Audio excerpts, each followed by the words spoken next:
Bonjour à toutes et à tous et bienvenue dans cette nouvelle vidéo des écuries Passionnez-moi.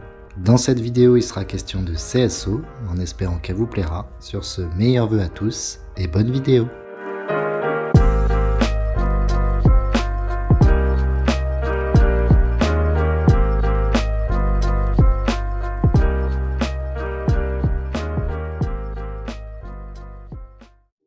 Notre histoire commence au cours du XVIIIe siècle et tire ses origines de la chasse à courre où les chasseurs sautaient de plus en plus d'obstacles comme des clôtures lors de leurs battues. Le CSO, pour concours de saut d'obstacles, commence à devenir populaire sous forme de course d'obstacles à la fin du XIXe siècle.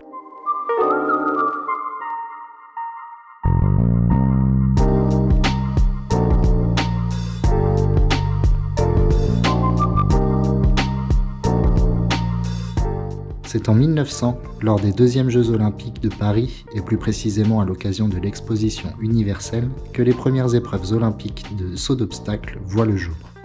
Pour l'anecdote, à l'époque, on ne les appellera pas Jeux Olympiques, mais concours internationaux d'exercices physiques et de sport, et les épreuves de saut consisteront en une épreuve de saut d'obstacles, une épreuve de saut en largeur et une épreuve de saut en hauteur.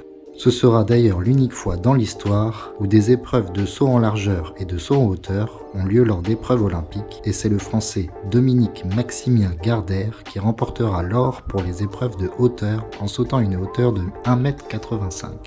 Par la suite, les records de saut en hauteur se succéderont jusqu'en 1947 où le Chilien Alberto Larraguibel Morales obtient l'actuel record du monde avec la hauteur hallucinante de 2,47 m.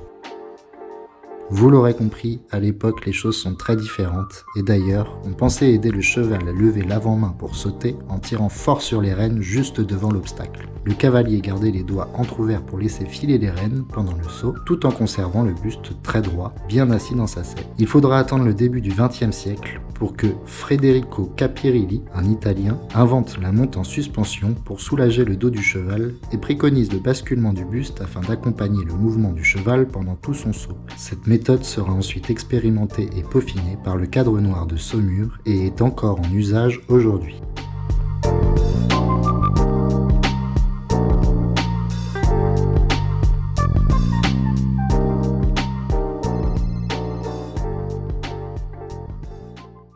De nos jours, les choses ont bien changé, et bien que les disciplines de saut d'obstacles possèdent quelques déclinaisons, le CSO en tant que tel reste le plus majoritairement pratiqué en France, avec 80% de l'activité de concours sur le territoire. Mais alors, quelles sont les règles? Eh bien, ici nous n'irons pas dans le détail, car le règlement officiel est trouvable sur le site de la Fédération française d'équitation, et compte pas moins de 52 pages de règles, normes et autres procédures, je vous mets donc le lien en description.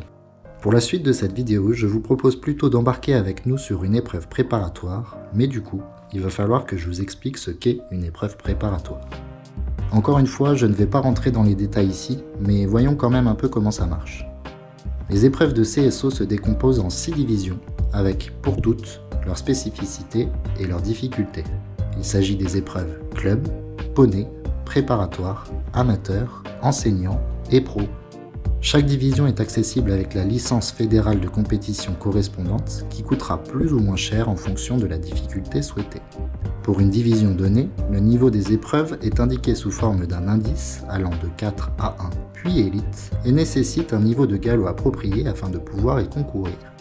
Les divisions et leurs indices correspondent chacune à une cote d'obstacle allant de 30 cm pour les plus petites épreuves poney à 1,50 m pour de la pro élite.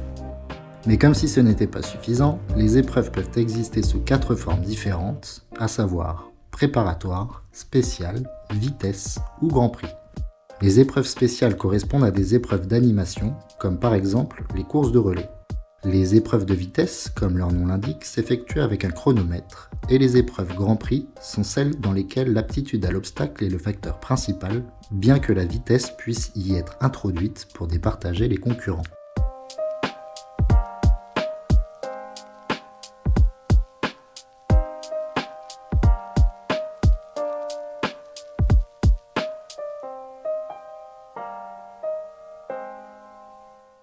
La dernière forme d'épreuve, et c'est celle dont il est question ici, sont les épreuves préparatoires. Elles sont ouvertes à toutes les licences et peuvent correspondre à tout type d'épreuve.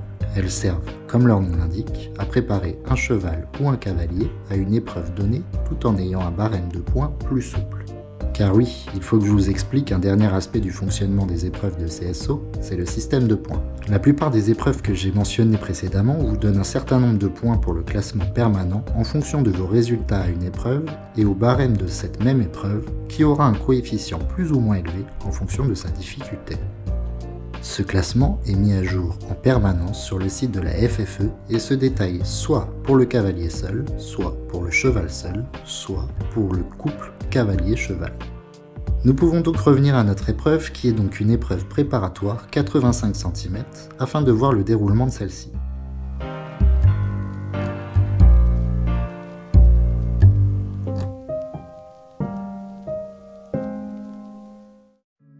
Une fois le cheval préparé, la première étape du concours consiste en une reconnaissance du parcours. Le président du jury autorise l'entrée en piste et les cavaliers peuvent découvrir le parcours et ainsi l'appréhender au mieux pour leur futur passage.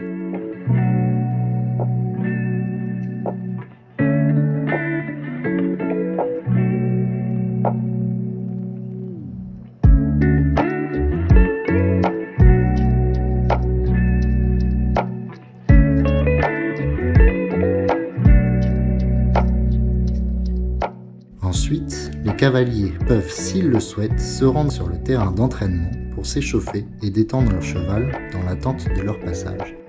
Puis vient le grand moment où les cavaliers doivent se rendre sur le terrain de concours par ordre de passage. Après un appel micro, le couple cavalier-cheval se tient prêt et dispose de 45 secondes après que la cloche ait retenti pour franchir la ligne de départ. Le cavalier doit alors franchir les obstacles dans l'ordre prévu.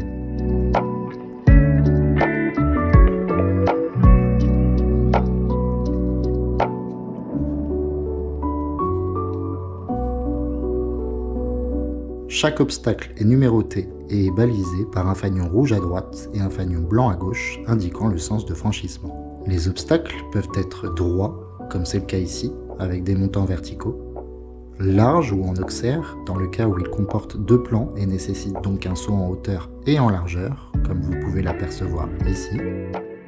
A noter qu'un auxerre peut être carré si les deux plans sont à la même hauteur, ou montant si la barre du second plan est un peu plus haute.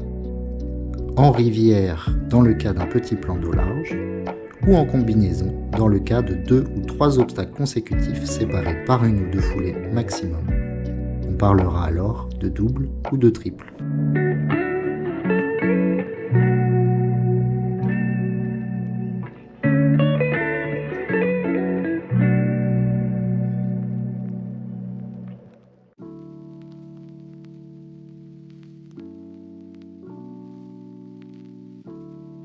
Tous les obstacles de CSO ont un point commun, ils sont mobiles, c'est-à-dire que les barres tombent si le cheval les touche. Lorsque c'est le cas, le cavalier subit une pénalité. Il existe différentes fautes entraînant des pénalités. Un obstacle renversé en sautant ou une faute à la rivière entraîne 4 points de pénalité. Une désobéissance entraîne également 4 points de pénalité et 3 désobéissances consécutives ou une chute entraînent une élimination. Ici, Salomé a fait tomber une barre et a donc 4 points de pénalité.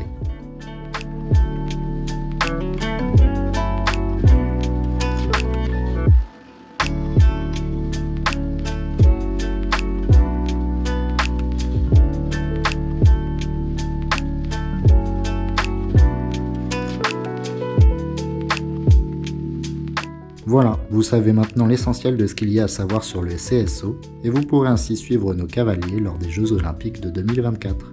Pour l'anecdote, le dernier Français à avoir remporté l'or sur une épreuve individuelle de CSO aux Jeux Olympiques est Pierre Durand, lors des Jeux Olympiques de Séoul en 1988. Il montait alors le très célèbre Japlou, un cheval de selle français de seulement 1,58 m au garrot, qui inspirera documentaires, films, livres et qui a même sa statue grandeur nature au musée olympique de Lausanne.